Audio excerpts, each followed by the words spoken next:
ഇന്നലെ മുതൽ ഇതെല്ലാം ഉണ്ട്. ഓടിയെടുക്കുന്ന അവിടുത്തെ ഭൂമി വരെ ഉണ്ട്.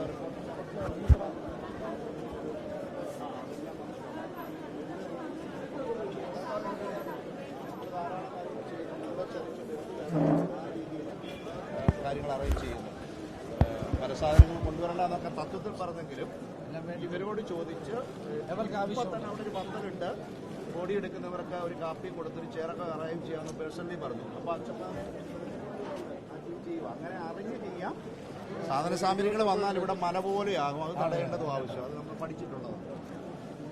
അപ്പോൾ സാറിനെ പോലുള്ള പ്രതിപക്ഷ നേതാവ് അല്ലെങ്കിലും ഇവിടെ ഇരുന്ന ഇത്രയും പഴക്കമുള്ളവരെ ജനങ്ങളെ സ്നേഹിക്കുന്ന MLA എന്നുള്ള നിലയിൽ എന്റെ MLA വീട്ടിലൊക്കെ വരുന്ന വളരെ സമ്മർദ്ദമാണ്. അപ്പൊ ആ രീതിയിൽ ഇവിടുത്തെ ജനങ്ങളെ ഹൃദയത്തോട് ചേർക്കുന്ന തീരുമാനങ്ങളെടുത്ത് നമ്മളിപ്പോഴും കണ്ണീര് ഒഴുക്കുക മാത്രമല്ല, അവരെ ഹൃദയത്തോട് ചേർത്ത് നിർത്തുന്ന പദ്ധതികൾ, അതിൽ ഈ നാട്ടിലുള്ളവരും സഹായിക്കാൻ കഴിയുന്നവരും എല്ലാ വിഭാഗീയതകളും അതീതമായി വലിയൊരു പ്രതീക്ഷ സംസ്ഥാന ഗവൺമെന്റിലും എല്ലാ ജനപ്രതിനിധികളിലും ജനം അർപ്പിച്ചിട്ടുണ്ട്. അവരെ നിരാശപ്പെടുത്താത്ത രീതിയിൽ ചെയ്യണമെന്നുള്ളൊരു വിനീതമായ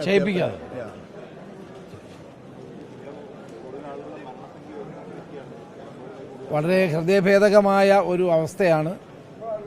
ഞാൻ ചൂരൽമലയിൽ പോയിട്ടാണ് ഇപ്പോൾ വരുന്നത്. എല്ലാ ക്യാമ്പിലും പോവാണ്.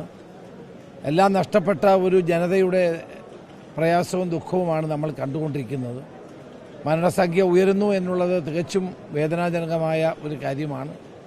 തന്നെയുമല്ല, എല്ലാ സർവസ്വവും നഷ്ടപ്പെട്ട ജനങ്ങൾ ഇതിനോടൊപ്പമുണ്ട്. അവരുടെ പുനരധിവാസത്തിന് ആയിരിക്കണം കൂടുതൽ മുൻഗണന ഇനിയും നമ്മൾ നൽകേണ്ടത്.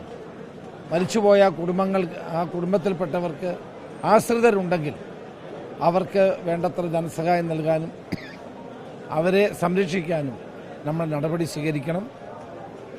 മരിച്ചവരുടെ കുടുംബങ്ങൾക്ക് സർക്കാർ ജോലി നൽകാൻ കഴിയുമോ എന്ന് പരിശോധിക്കണം. അവരുടെ കുട്ടികളുടെ വിദ്യാഭ്യാസ കാര്യങ്ങൾ പരിശോധിച്ചുകൊണ്ട് അതിന് എന്തെല്ലാം സഹായം ചെയ്യാൻ പറ്റും എന്നുള്ള കാര്യം ഗവൺമെൻറ് ആലോചിക്കണം. നാളത്തെ സർവകക്ഷി യോഗം, ഞാൻ മുഖ്യമന്ത്രിയുമായിട്ട് ഫോണിൽ സംസാരിച്ചു. നാളെ സർവകക്ഷി യോഗം വിളിച്ചിട്ടുണ്ടെന്ന് അദ്ദേഹം പറഞ്ഞു. അതിലെല്ലാവരും രാഷ്ട്രീയത്തിന് അതീതമായി എല്ലാവരും ഒരുമിച്ച് നിന്നുകൊണ്ട് ഒറ്റക്കെട്ടായി പ്രവർത്തിക്കേണ്ട സന്ദർഭമാണ്. ഞങ്ങളതിന് തയ്യാറാണ്. ഞങ്ങളെല്ലാവരും അതിനുവേണ്ടി ഒരുമിച്ച് നിന്നുകൊണ്ട് പ്രവർത്തിക്കും എന്ന് എല്ലാവർക്കും ഉറപ്പ് നൽകാൻ ഈ അവസരം വിനിയോഗിക്കുകയാണ്. രാഷ്ട്രീയമായ അഭിപ്രായ വ്യത്യാസങ്ങളൊക്കെ മാറ്റിവെക്കേണ്ട സമയമാണ്. പരസ്പരം കുറ്റാരോപണങ്ങൾ നടത്തേണ്ട സമയവുമല്ല.